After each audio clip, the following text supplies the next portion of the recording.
President Donald Trump's anti-union Labor Department released a study that showed joining a union is one of your best shots at getting health care coverage.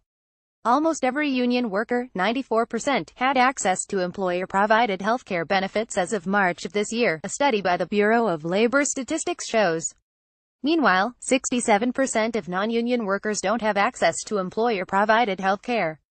Having access means that the employer offers health care benefits, but not all employees decide to participate. But there is also a disparity between union and non-union workers who participate in their employer-provided health care instead of taking health care from a school, a partner or a parent. Keep up with this story and more by subscribing now. 76% of union workers and 48% of non-union workers participated in an employer-provided medical care plan in March 2017, the study showed. That results in a take-up rate, the percentage of workers with access to a plan who participate in the plan, of 81% for union workers and 72% for non-union workers. This didn't stretch across all wage levels. Only 37% of employees whose wages are in the lowest 25% were offered employee health care. Compare that with 93% of workers in the highest 25%.